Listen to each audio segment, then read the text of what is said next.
Welcome back to the Love Your Story podcast. Today, I am here with Dr. Brenda Kelleher-Flight, and we're talking about a couple really important questions. Has your life turned out as you expected? Do you ever feel like things are totally out of your control? Are you overwhelmed, stuck, and ready to get your life back? So started the paragraph on Dr. Brenda's homepage. And since that very first question she poses is the exact same question as the one I posed on my pre-dissertation research study, you can imagine that once I read it, I wanted to hear what she had to say about, quote, has your life turned out as you expected? Brenda is the author of Time to Forgive and Forget. She's a certified professional coach and a qualified mediator. She is known for helping individuals and teams create their story and focus on what they want. There's no mistakes in her world. There are only mistakes. This means that we can learn forward and do another take, achieving the results we desire. Stay tuned for my interview with Dr. Brenda Kelleher-Flight and our discussion on Point of Poise and emotion addictions that influence our stories. Stories are our lives in language. Welcome to the Love Your Story podcast. I'm Lori Lee, and I'm excited for our future together of telling stories, evaluating our own stories, and lifting ourselves and others to greater places because of our control over our stories. This podcast is about empowerment and giving you, the listener, ideas to work with in making your stories work for you. Story power serves you best when you know how to use it.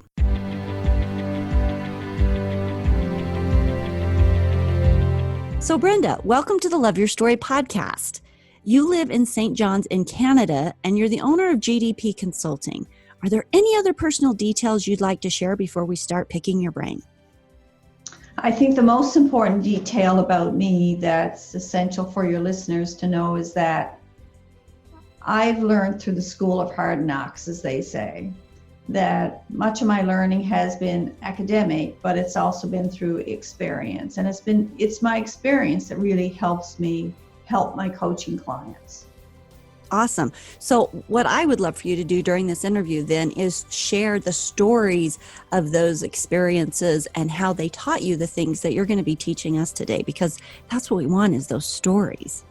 Loving yourself includes loving your story, accepting the things that your story has included.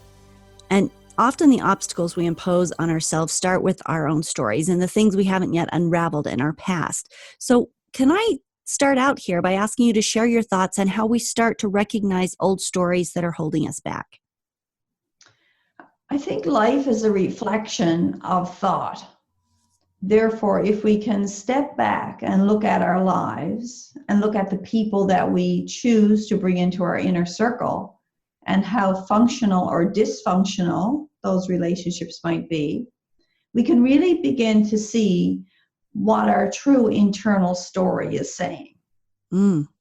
Well said. So when you're looking at that, you're looking at the people that are like you say, the people that you're letting into your space.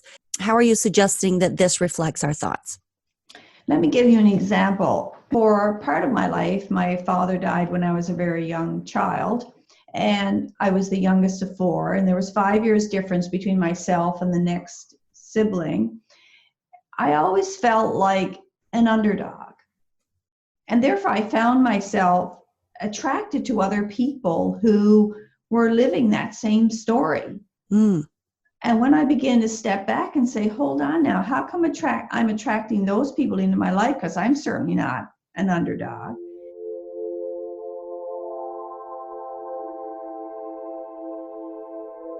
When I began to really analyze my story, that's exactly the tape that was playing in my mind. That's why I was attracted to these people. And so once you recognize that, then what do you do? Well, then I began to step back and say, okay, what messages did I learn from my parents, from my siblings, from my teachers, from clergy, from group leaders, from my friends? What did I learn? What messages did I pick up, whether they were intentionally meant for me or whether I just heard them or watched them in action? Yeah, what did you come up with for yourself?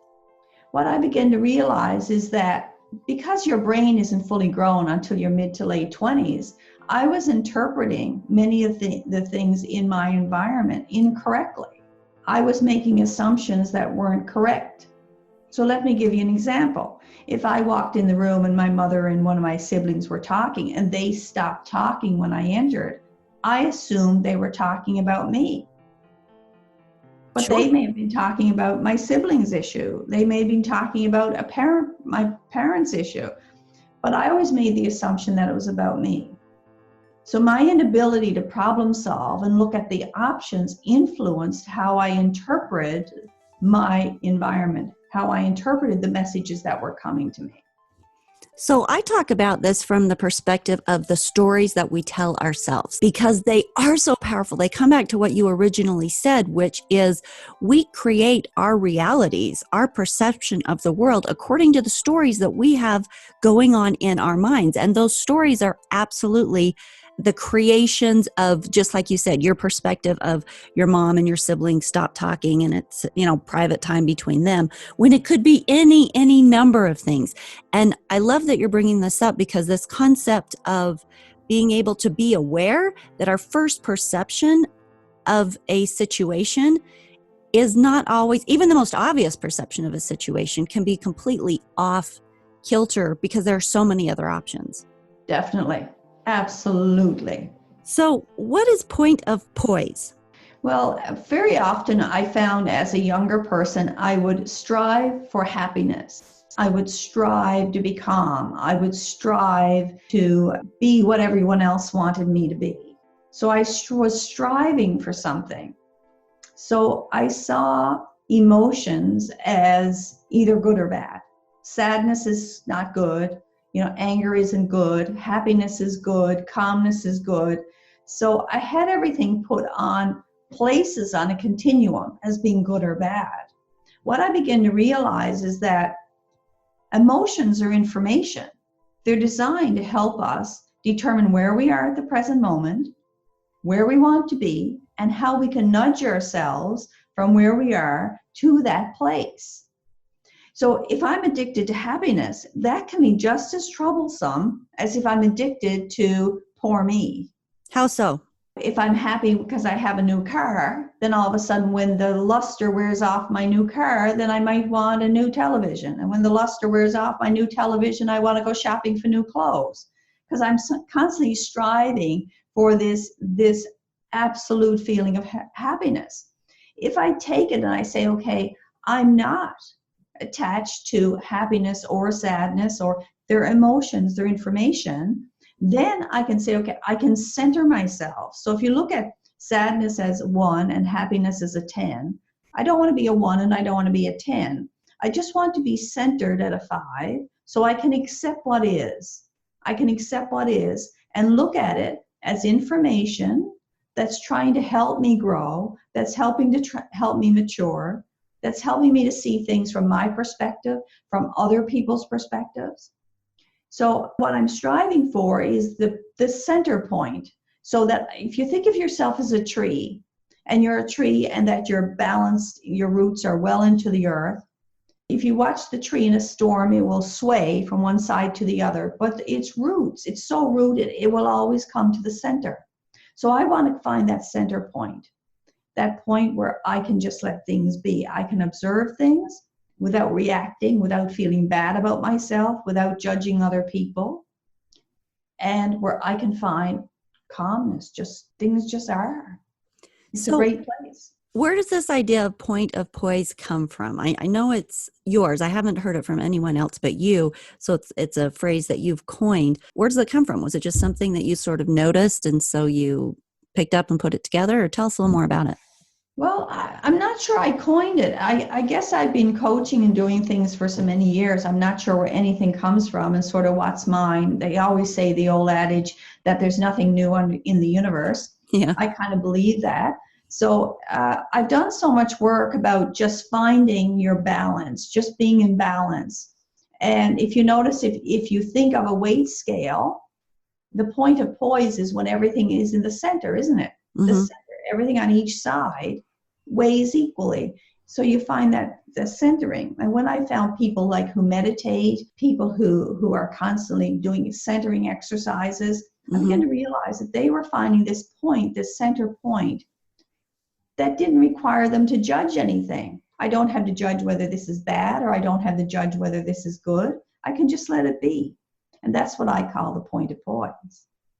Okay, so I am not as advanced along this line here. And so my first thought as you discuss this with me is, but I really do want to be happy all the time. I don't want to be in the middle. I want to be, always striving for happiness and knowing that I can control the stories in my head that are going on. So if I'm creating stories that are making me unhappy, if I'm, repeating and even making up interpretations of events and they're making me unhappy, I have control over that. And I always want to be doing and creating stories that are actually supporting and helping me to be happy. And I have control over those stories. But I definitely know that I want to be happy. So I see the value in the balance idea, in the meditation, in this peaceful, even, in the idea of letting go and letting be, for sure. But the idea of being somewhere between happy and sad and that being okay, I'm not sold on that. Help me understand that better. So let me look at it this way. If you're balanced, if you're in balance and you're in your point of poise, then when you're happy, you recognize I'm happy, but I don't have to attach myself to anything to be happy. I can just be happy. And I can experience the now. And if I'm feeling sad, I don't need to make up a story about sadness. I'm feeling sad in the moment, and I will nudge myself to a place where I can be centered. I don't think sadness is bad. I don't think happiness is bad. I don't think any emotion is bad. It's what we do with the emotion. So if I'm attached to happiness and all of a sudden I have my credit cards on bus, I always have to have the new thing, I always have to be the center of attention to be happy, then I'm being addicted to things that really aren't healthy for me. So there are times when sadness is okay, happiness is great, it's all good, and it's allowing ourselves to be in the now. Stories are of the past. And once we are attaching a story to something, we're attaching ourselves to the past. Once we center ourselves, we're allowing ourselves to be in the now. And if that's a bit sad, that's okay. But we're not going to stay stuck there, because there's going to be another now and another moment. So we can move forward with our lives without having those stories or those tapes playing in our heads that make us miserable. So what's the best way to be able to do that? How do you guide your people to the point of poise? One of the tools I use is I get people to take their story, because it's a story of the past, and I get them to use a technique I call pivoting. So with pivoting, I will get them to stand up and face one direction, say face north, and I'll say, okay, tell your story. However, and they'll say, I'm miserable, and my family doesn't do this, I don't have the money to go on a vacation, and they'll tell a story. And I'll say, okay, now turn south and tell that story as if it's totally positive. So they may turn south and they may say, well, I don't have the money to go. I don't have money to go on a vacation, so I'll do a staycation. I'll stay home and I'll find things that I can do. I'll visit restaurants or visit museums that I haven't seen at home. So there are positive things that I can do. I can spend time with my friends. Then I'll get them to turn west and I'll say, okay, if a good friend was listening to you and your good friend was listening to the story, oh, I'm miserable, I can't afford to go on a vacation, whatever, what would your good friend say to you? Then I'll get them to turn east and I'll get them to say, okay, if your good friend told you your story, how would you help your good friend? How would you support that person? How would you help that person problem solve? So by the time they pivot in all four directions, usually most people come back to me and they say, I never thought of that. I never thought of this before. I was just so stuck in being miserable. I just couldn't move from it.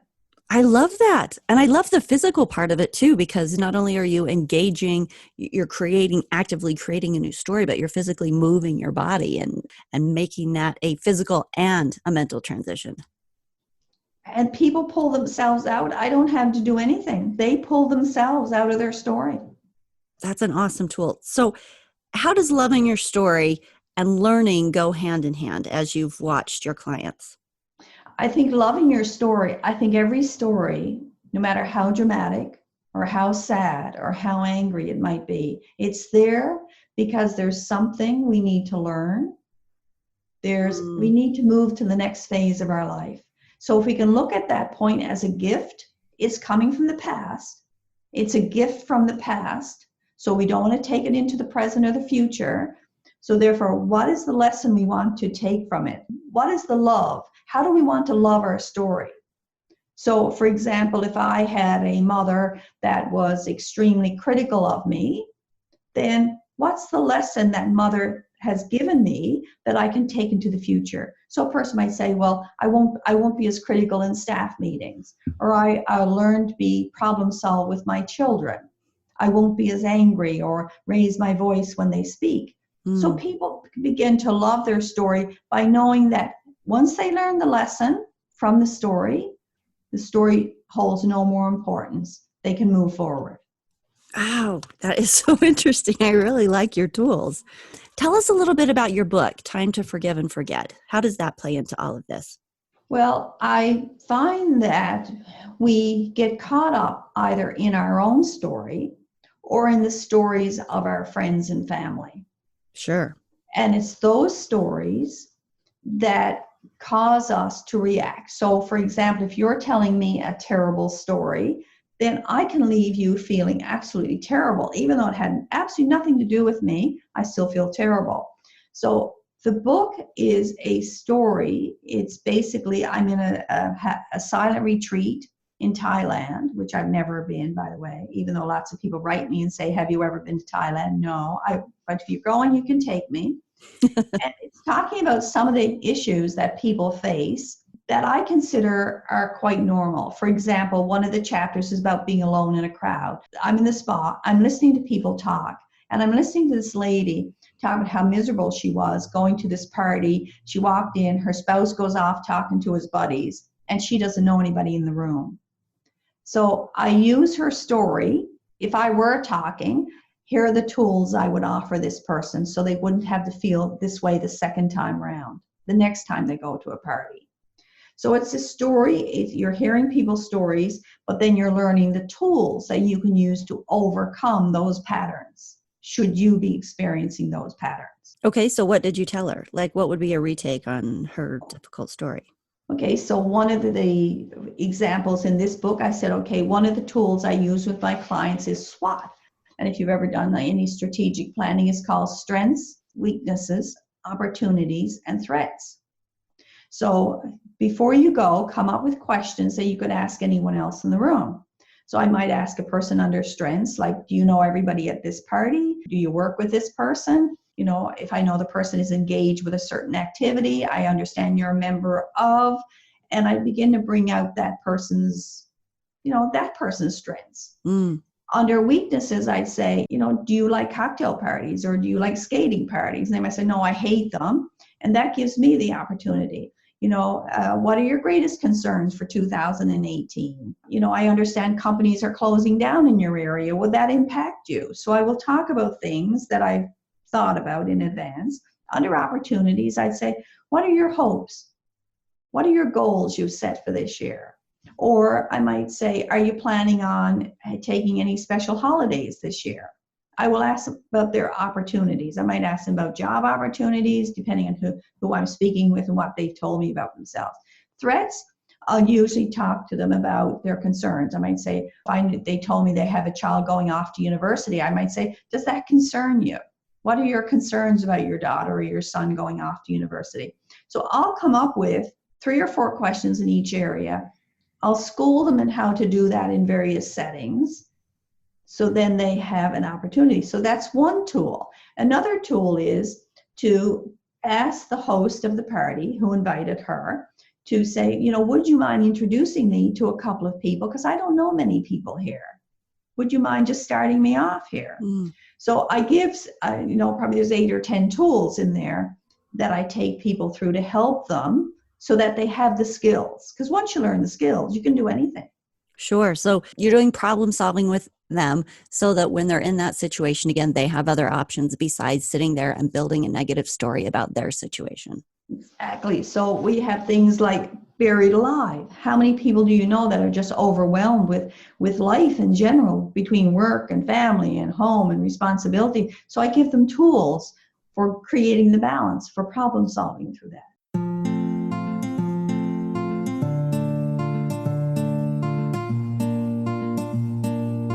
In your own story, what have been your greatest learning moments? Can you share some of those stories with us? Yes, I think the greatest learning moment for me was realizing that I had to stop blaming others, that I had to start taking responsibility. As the old saying goes, it takes two to tango. Right. And my tendency was to see other people's faults. And I learned to step back and say, okay, I'm going to assume for me that I'm 100% the cause of this situation. Because I knew if I started with 50, I'd go back to blaming. So I pushed myself to the other end of the bar and said, okay. And then I began to see that there were things I could modify in my own, the way I dealt with things and the way I questioned things. Let me give you an example. So if I didn't like what someone was doing, I might say, I don't really like the way you're doing that. Now I would say, what was your intention when you chose to do it that way? So I began to give other people a voice. So how did you become aware that you were doing this? What's the story behind you making this discovery and deciding to change it? I think it was when I began to realize that my mind, and I'm not sure anyone said anything, that my mind always went to blaming another person. I didn't have a good time because this person did. This would have been better if that person had have done something else. And I began to realize, are all these people that bad? Am I really the perfect person in this room? Is that possible? So I think it was the realization that I'm not, as you would put it, happy. I'm not centered. I'm on the unhappy side of the scale. So if I'm on the unhappy side of the scale, then I got to look at me in order to move myself and nudge myself somewhere else on the scale. I love that you were self-aware enough and also intelligent enough to say, okay, this is what I'm doing, instead of being defensive about it, being open-minded enough about where you are at to say, what do I need to do to actually adjust this? And then trying a few things to figure it out. That's lovely. Thank you. Were there emotional addictions that you had to work through? I know that this idea of emotional addiction is something that you talk about. Can you tell us a little about that? Yes, I think what happens is there's an event, and if we're carrying old stories that are bothering us, then with those stories, there's a theme. So let me give you an example. I remember as a young child cleaning off my bureau. It was my time to clean off my bureau. I spent ages cleaning the bureau. And then my sister came in and she didn't like anything I did. And she would tell my mother I did a terrible job. And I was devastated that all my hard work was so unappreciated. And I began to realize that when events happen in our life, as small children, because our brains are not fully developed, we create a story around them. So I developed this sense of failure, that it's so easy to fail. So I developed a sense of perfectionism because I feared failure. I think for most people, we have emotional addictions like fear of abandonment. So if we don't get invited to the party, if we're not included, we get upset by it. We have a fear of failure. We have a fear of being abandoned. We have a fear of not having enough money. We have fears that have come from somewhere. And then we get addicted to other things to compensate. Now, as children, having those, that's wonderful because we don't have the problem-solving ability. But as adults, they interfere. So now, for example, if someone comes at me too strongly, and I can feel this sense in my gut, oh, heavens, then I know that my fear of failure is triggered. Now, rather than reacting negatively or as strongly as the other person did, I can now in my head take that moment between the event and the response and say, okay, that's my fear of addiction. I'm not going to react to that person. I'm going to calmly respond. Okay, so if somebody has a fear of, not having enough money, what does that generally look like and how would they navigate around it? They may be very focused on success. They may become workaholics. They may be constantly looking for approval. They're like, can you tell me I'm doing an excellent job?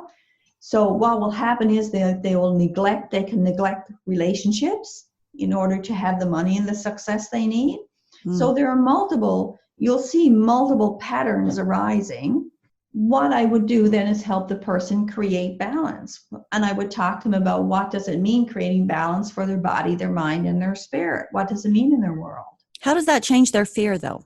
Because when they become to realize, they say, okay, I'm working 16 hours a day and I never see my children, then I can really start to, maybe I can work 15 hours a day and spend 1 hour with my children when they're going to bed. I can make small adjustments so that over time, the small adjustments, I can keep increasing those adjustments until I come back to what I consider a good balance in my life.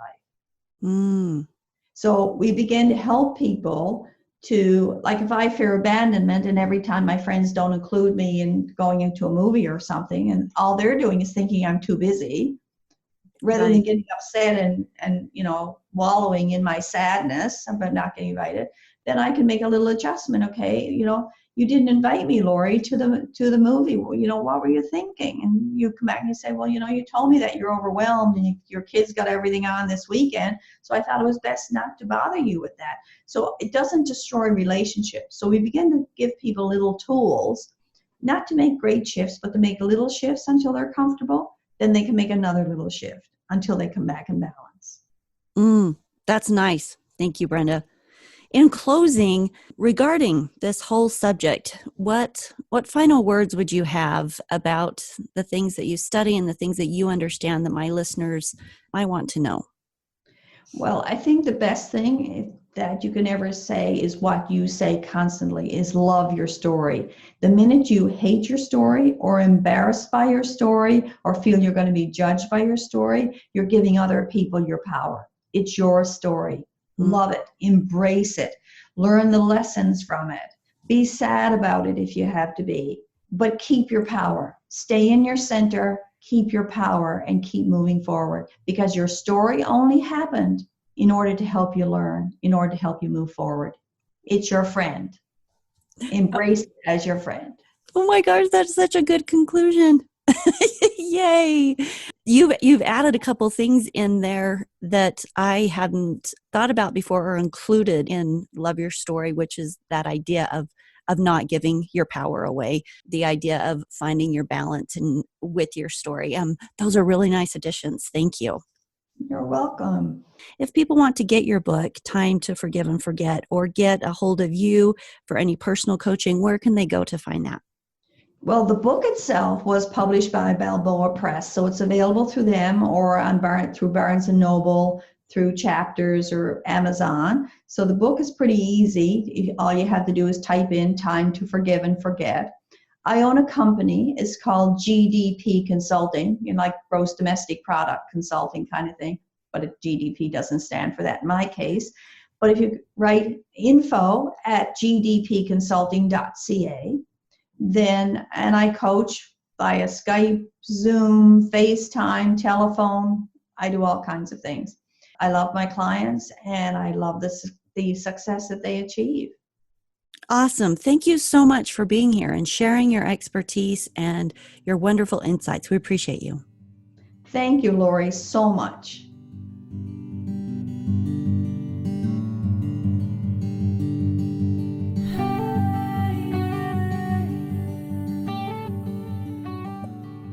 Head to the Love Your Story website, www.loveyourstorypodcast.com, to comment on this episode or to access the show notes where you can get more information and links to Dr. Brenda Kelleher-Flight's website and book. And your challenge for this week is to consider if there are any emotional addictions or places where you're not quite on your point of poise, and if there are any of those in your life that maybe you'd like to let go of. If so, what tiny moves or adjustments that you can make to find that space of balance for you in your story. Thanks for being here this week. We will see you next week for the next episode. And don't forget all the goodies that are on the website. You've got the 21-day challenge you can sign up for, the free audiobook, The Key to Your Super Self, How Our Stories Unlock their superpower. Go over to the website to make comments. If you will subscribe, rate, and review this podcast, I would absolutely love it. Truly appreciate the reviews that are going up and all the support from the listeners. Appreciate you a lot. We'll see you next week.